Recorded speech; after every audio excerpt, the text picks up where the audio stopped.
Hazreti Mahtumul İşan aydiyer, elip Allah yoludur, doğru durup gitmek gerek. Elip, ti, si, cim, her harftan, elipin her harfinden ders alıp aydiye. Ey cemaat, elipin her harfinden ders alıp aydiye. Ey cemaat, elif bin her harfinden ders alıp aydiye. Elif, yani Allah yoludur, doğru durup gitmek gerek. Mahtumul İşan şu ders alıp Türkmen doğullarına savga etdiye. Elif, ba, b'den ne amalıptır? Bir Hudanın birligin bir hak bilip bitmek gerek. Ta, ti de değiliye. Elif, ba, ta, ta. Tövbe istiğfar edip bu dünyadan ötmek gerek. T'den tövbanı alıptır. Dünyadan geçende iman menen Allah'ın kapısına yıkılıp geçmek kavudur. 3 noktalı sa, si, sa. Sa, subut eylep kadam, hak emrini tutmak gerek. Sa, ayağın kayım, makam dinin üstüne koyup, sa, subut eylep kadam, ayağın kayım basıp, hak emrini tutmak gerek, Allah'ın buyruğunu tutmak gerek diye. Ta ahir harflere başlayın. Allah'ın dostları şu dünyanın sefhelerinin ayunun elipiden ders alıvatıylar. Ohum akıllı adam, zerin adamlar şundan ders alayan olsa, ey cemaat, biz şu doğru aydılayan ak nasihat ba, şeriat, din, Resulullah, Allah aydıptır, falan zat aktır, falan zat karadır deyip, onunla hükmen ders almalı oluruz. Yine bir gaytar aydeyin, bu adamlı elipiden ders alıvatı. O biz akıl zamanında, ilim zamanında, tahsilat zamanında, savat zamanında, ak nasihatı doğru aydılıp duqa, öz dilinde tercüme olup, açık aydılıp duqa, akıllı adam mahul zonkuna salıp, min şazat, şu aydılayan zat min zindigimde ba mi? Yok, min hükmen min icra edeyin, şunu yürüdüğün yaşayışımda değmeli. Bir beyik adam geçiptir dinimizde, ona Ebu Süleyman Darani diyele, El-Zahid, El-Kudve, Ebu Süleyman Darani, Ahadul Ebdal, yerin yüzündeki 40 velilin miri, öz zamanında. Keza fil iber lil İmam-ı Zahidi. Öz zamanında 40 velilin mirimiş. Çiltenniye Türkmen 40 velilin miri her zamanında kıyamete çeli bolup durmalının mirimiş. Olay diye, men deslap bir ahunun vağdına vardım, qav dinledim, ohum vağdan, mescitten çıktım, hemme vağdlı yardımdan çıktı diye. Ohum bir nacire oldu, daşarik çıktım, hiç de kellemde kalmadı. Özümü birime edep ettim, terbiyet ettim. İnni köydek vağda gelemde, billahin şunu canımı ornayın ip kulak astım. Mescitten çıkamda yadımda di, emme öyü varamda yadımdan çıktı diye. Deslap moğlu vaktında, deslap sofu vaktında, deslap vağız nesihat eşitip başlanında, yaş vaktında. Ohum sonram, neçe vakt sonram, vağza geldim, dinledim, eşittim, yüreğimi yazdım, dışarıya çıktım yadımda, öyü vardım, öyde de yadımda, elhamdülillah dedim. İnne çın nasihat, elhamdülillah, bima halkı zepitleri oluvati. Hemme kişinin savadı var, muhim nükteler, muhim bir zindigide gerekli atları yaddaş et koyup günne adam gözlemek gerekti. Günne üstünden gözleme gerek. Şıcal gurrun da aydeyin oham geleyle asil gurruna. Ey cemaatler, Hamanı bir dädi oğlay diýerdi. Hey can oğulluya, şu falan işler etme bidirektir diye. Oğullay ki ödüm bilyen bu zatları diye. Yönü hiç edin akşu bilyen zadyny. Ne ahlagynna, ne edebinni, ne terbiyetini, ne kirdaryny, ne raftaryny yüze çykarana. Däden önküden ne bitir için yakmayamışy. Wagt bilyen murtun et taşıdady diýmermi? Diýer. Erheleyin arasında da şeyle. Kän erk adamlar var. Şidin anasyna terbiyet berjek bolýarda din zady. Keplep özüm bilýän diýdi. Bilýän bolsa on bitir için ýakýan zady. Bilýän bolsa et taşy şeriat dinin zadyny nip ýüregin ýakýardy. Ya kän yerlerde olur zenana din terbiyetinde mişdik. Erkek din terbiyetinde dädi. Ağlıya, can çekiye, keplecek bolya, keplemeka zenanasy özüm bilýän bu zatlar diye. Emma hiç etýän işini görünenak bilýän zatlary. Bilýän bolsa şonu ibraz etmeli. Bilýän zadyny ahlagyna, harakatyna, berhordyna, dehretini, namazyna, garyp gasar gözlemesini yüze çykarmaly da bilýän zadyny. Yo özüm bilýän näde? Özüm bilýärlik hiç peýdasy ýokda, yüze çykmaly şu bilýärlik. Adam terbiyetini siňip yüze çykmaly. Ine bir ak mukaddeme bolly. Nämeden çyrim? Nämäge mukaddeme bolly? Geçen hefade etdik. Şehefteki şmahal bolsun. Arafat meydanına 150 min sahabası tevregünne Peygamberimiz aleyhissalatu vesselam 150 min sahabasına nasihat aýtjak bolýar.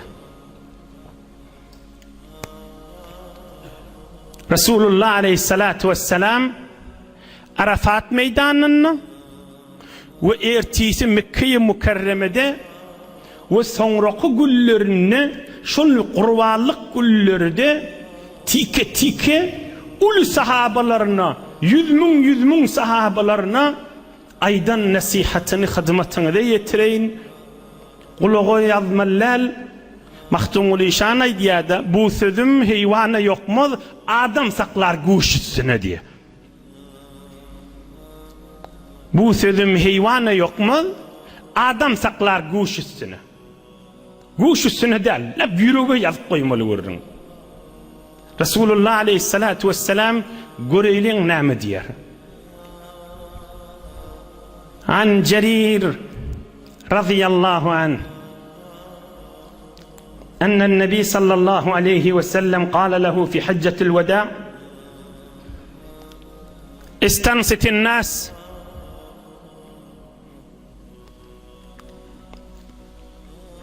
diyetine miniptir hak Resulullah aleyhisselam Rabi'a diyen adamda diyanı teğinne koyuptur men näme diýsem seni kıygırıp adamlara eşittirersin diptir.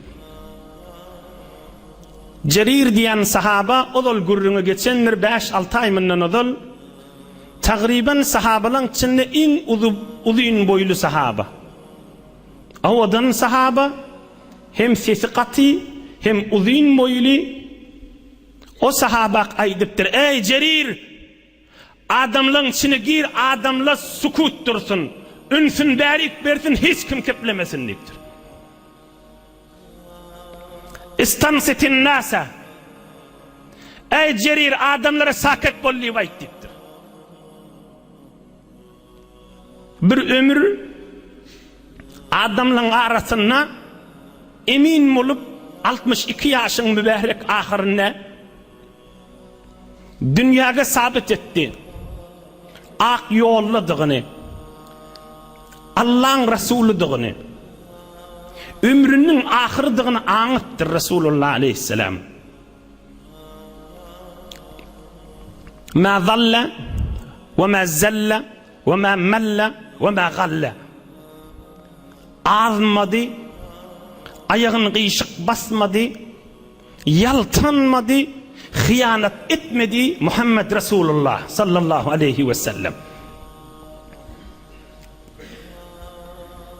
İnsanlara hürmet koymada, adamların hurmatını ve hukukunu riayet etmede tarihi beşeriyette tek bolan büyük aziz şeref eyesi Resulullah aleyhissalatu vesselam.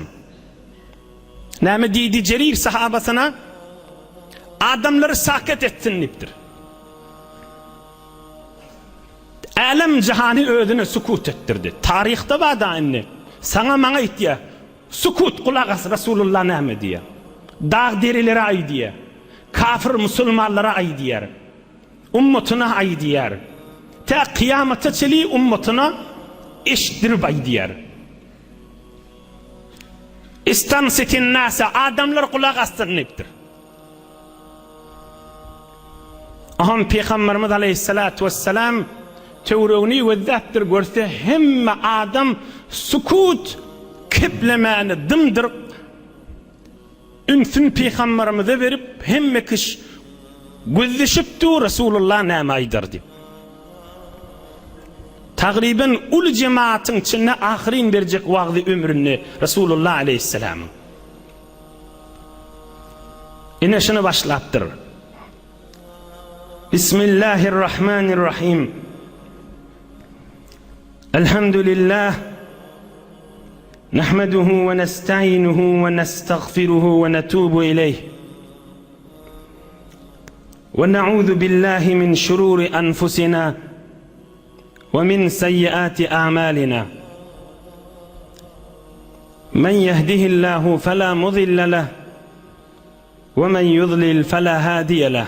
Amma ba'du. Allah'a hamd edipdir. Hudaya men günahlarımı yazıklarımı geç deyipdir. Hudaya sana sığınlayan nefsimin diyenine edip ulu günahlar edamayın. Hudaya sen kursağına koyup hidayet eden adamını hiç kim azdırıp bilmer. Hudaya sen dininden çıkıp azgınlığa giren adamı sen kaharına düşeni hiç kim elinden tutup onu ak yola salıp bilmez. Beni asıl vaqdı değil bir mukaddema bir hamd aytmak Bismillah'ın idinden. Emma ey adamlar aytacak kefimi kulak asın deyiptir. Ine şibiri.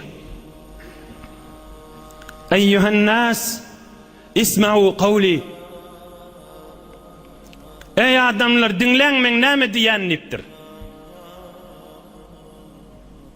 Fe inni la adri la'alli la alqakum ba'da ami hada bihada al-mawqif abada. Bilema öýde dipdir. Şayet şu Mekke'nin içinde şu ulu Amerikan içinde hiç vakt men inniki yıllarda görünmeýin dipdir. Ömrümün ahir diýdigidan. لعلي لا ألقاكم بعد عامي هذا بهذا الموقف أبدا. شدرون yerimde Mekke indikden men gelmesem gerek ömrümün ahir ýaly bolýar diýipdir. Ohum aýdypdyr ya eyyuhan nas hal tedruna ayyu şehrin hada. Ey adamlar jogap beriň diýipdir. Bir haýsy aýyň içinde şu mahallypdyr. Adamlar qıygırşıptırlar. Eş-şehrul haram ulu hurmatly aýyň içinde, Qurban aýyň içinde biz diýişipdirler. Adamlar heyran galypdyr. Mundan diýip Peygamberimiz soraýar. Näme diýdi? Ey adamlar biz haýsy aýyň içinde şu mahal. Adamlar qıygırşıpdyr. Eş-şehrul haram ulu hurmatly aýyň içinde, Qurban aýyň içinde biz diýipdirler. Üç zat soraptır. İkinci soru Peygamberimizden. Hel tedrune eyyu beledin hada? Ey adamlar biz mahal yerde dost deyiptir. Adamlar qıygırşıptır. El beledul haram ulu hurmatly yerde dost deyipdirler. Ulu hurmatly yerde dost. Mekke-i Mukerreme ve Mekke-i Mukerremeň tewreginde. Üçüncüsi يا أيها الناس هل تدرون أي يوم هذا؟ Ey adamlar şun haythun niptir. Adamlar qiyğırıpdır. Feyekulun yevmul haccil ekber. Ulu hormatluun, ulu hac edilecek günnip. Hormatlı ayın içinde, hormatlı yurtta, hormatlı günün içinde, ohun Peygamberimiz aydıptır. فَإِنَّ دِمَاءَكُمْ وَأَمْوَالَكُمْ وَأَعْرَاضَكُمْ عَلَيْكُمْ حَرَامٌ كَحُرْمَةِ يَوْمِكُمْ هَذَا فِي بَلَدِكُمْ هَذَا فِي شَهْرٍ هَذَا. Ey ummatum deyiptir. Şu ayın hormatlı bolşu yali. Şu Mekke'nin hormatlı bolşu yali. Şu Kurbanlık günün hormatlı bolşu yali. Müslümana kanının da hormatı vardır. Müslümana malının da hormatı vardır. Müslümana avrayının da hormatı vardır deyiptir. İnnegat ovadan ulu mukaddeme bilen Resulullah aleyhisselam başlaya. Unçak adamların yakşı boynuna dakya, hormatlı ay, Kurban ay, ulu millet hac etyen ay, hac etyen günü, Mekke-i Mukarremen hormatı, hava beter hormatlı. Şu öydeki öydeki zenana, öydeki gelin, öydeki ene ata, hem saya, ovagara, hem vatan, hem iman, Müslüman, her kim birine hormatı var deyiptir. Eyni Mekke'nin hormatı yani. Mekke-i Mukarremen ecri hormatı var. Mekke-i Mukarreme, Müslümanın da kani, mali, avreyi şocuru hormatıllah.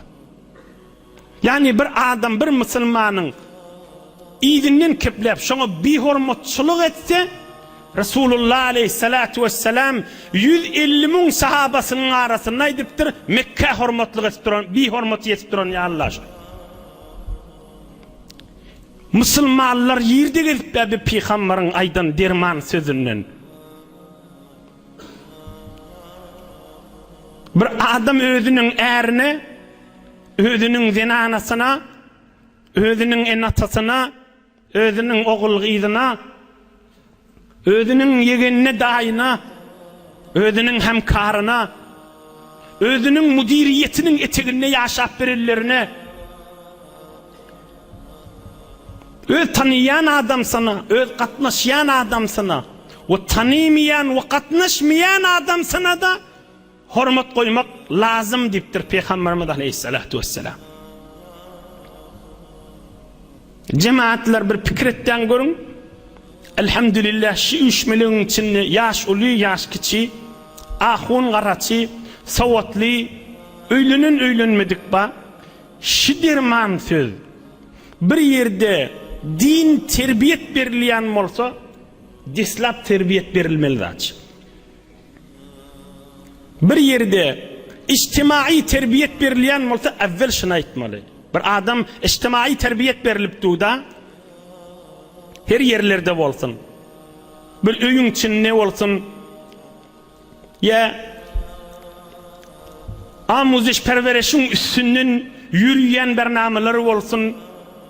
Ya bir adama iktisadi terbiyet verilen olsa şunu aytmalı. Şu adamın zihnini bolsun, bir adamın mali, bir adamın cani, bir adamın avrayına hurmat koymak men vazifemdir deyip şun kanını sinmeli. Bir adama siyasi terbiyet verilen olsa, Müslümanla Muhammed Peygamber şey deyip şun terbiyetine salınmalı. Bir adam infiradi terbiyet görüyen olsa verziş ediyor mana. Şun da terbiyetine aydılmalı da. Eğer heleyin arasını zindigin terbiyet verilen olsa şuna aydılmalı. Karşı aydılyan bolsaydı dünya Müslümanların yanına ve Müslümanlar da kendi yerde abatlık görürdü. Müslümanlar da kendi yerde abatlık görürdü. Er hiley bolupdyr, izdivac edipdirler. Er hiley ha, aqd edilipdir, ikisi baham gezmeli. Hinizde ýadyny ýokda, oglan uşakly bolupdyr. Men şol adamy hormat goýmak lazım wezifemdir diýip, ya er hileyni ya hiley erini. Bir ýedek kulugyna aýdylmanlarda. Bir ýedek agdylmanlarda. Ey cemaatlar, Resulullah aleyhissalatu vesselam'ın beren nasihati ýerde agdylmaly. Bir sahabalarının boyunlarına takıp Qurban ay hormatly ay, Mekke-i Mükerreme hormatly şäher, Qurbanlyk gün hormatlyň adamlyň da abyry şejer hormatlydyr. Adamlyň da jany maly hormatlydyr. Yani näme? Yani şini bir hormaty etýän adamyň günäsi agyr. Ey cemaat, akıllaş oglan şoň ýanynda aýtmaga. Yani bir adama bir hormaty etmegin günäsi agyr. Ve bir adama hormat goýmagyňda sogaby kän. Çün hemme insan musulmanlyň bir zihni wada, hamana tesvi sanamak dinine bas sogap, umra gitmek sogap, emme biri-birine hormat goýmak bir dinin bernamasıdır diýip insanlyň zindigisinden hasf bolup barýardy. Emme Peygamberimiz aleyhissalatu vesselam ulu milleti saket edip, nämeýdir kam Peygamber, nämeýdir kam? Älim jahany saket edipdir, aýdypdyr biri-biriňiň hormatyny saklamak lazım diýipdir. Awwalla şuna aýdypdyr. Awwalla şuna aýdypdyr. Ýoksa tiki aýtjak nasihatleri ba? Är hileýiň öz arasyndaky nasihat şu Arafat meydanına aydanını inşallah inni kefte hizmetini de yetirelim. Hadirçek Peygamberimizin aydan kefini wedden. Oham aydypdyr hormaty wa da hem her kimin. Oham Resulullah jan aydypdyr. Ala hal ballagtum? Qalu nam. Ey adamlar diýipdir. Men wezifem bitirdim mi? Diýipdir. Mübarek ömrüniň ahyrida. Ey adamlar diýipdir. Men boynumdan savdum mi? Diýipdir. Ey adamlar, men sizi eşittirdim dämi? Diýipdir. Adamlar hemmesi kıygırşıptır. Hawa ya Resulullah, sen amanatı täbil verdin. Hudaý buyurýaşyny aýt diýip, o da aýtdym diýdi de Resulullah janna. Adamlar da kıygırşıptır. Hawa ya Resulullah diýip Peygamberimiz aleyhissalatu vesselam aýdypdyr. Allahumma şhad. Hudaýa sen şahit bol, men wezifämi bitirdim diýipdir. Qaytaýdyn. Ala hal ballagtu? Ey adamlar, men eşitdirdim, wezifämi sowdum mi diýipdir. Adamlar kıygırşıpdyrlar. Nam, hawa ya Resulullah, eşitdik, sen ne eşitdirdin? Resulullah jan aýdypdyr. Allahumma şhad. Hudaýa şahit bol, men wezifämi bitirdim diýipdir. Oham Peygamberimiz aýdypdyr. Felyuballighiş-şahid el-gaib. Ey sahabalarım, eşitdiňizmi? Eşitmediklere gayrat edin, eşittirin diýipdir. Ey eşiteller diýipdir. Gayrat edin beýlikleri, eşitmediklere, haja gelmedikleri bada. Şu 150 000 nefer sahabalarına 150 000 neferin teorigi şolara aýdypdyr. Gayrat edin, eşitmedikleri de eşittirin, ştak gelmediklere. Ferubbe muballagin aw'a minas sami'. Ferubbe muballagin aw'a min sami'. Ferubbe muballagin aw'a min sami'. Ka wagt bir adam bolýandyr diýipdir. Men Muhammed Peygamberden aleyhissalatu vesselam şikip eşitdim diýip başga birine aýdýa. Ol soňraky eşiten gaýtam gowsaklya bir aradakiden ne diýipdir. Yani kädede bir adam bir wagt aýdýa-da eşiteller aýdandan gowsaklaýandyr diýipdir. Peygamberimiz aleyhisselam aýdypdyr şunu. Siz de başga kişi eşitdirin, çon şu eşitjekliň şu taýda ýok adamlaň bir tofory şimen kefin tutjakdyr, sizden ne gow tutjak taplar diýipdir da. Mana baha. Siz de eşitdirin başgalara, şu başka eşitiyerliğin bir tofori şu merekidin kulak asıp, qov billep, qov qaplacak deyiptir da.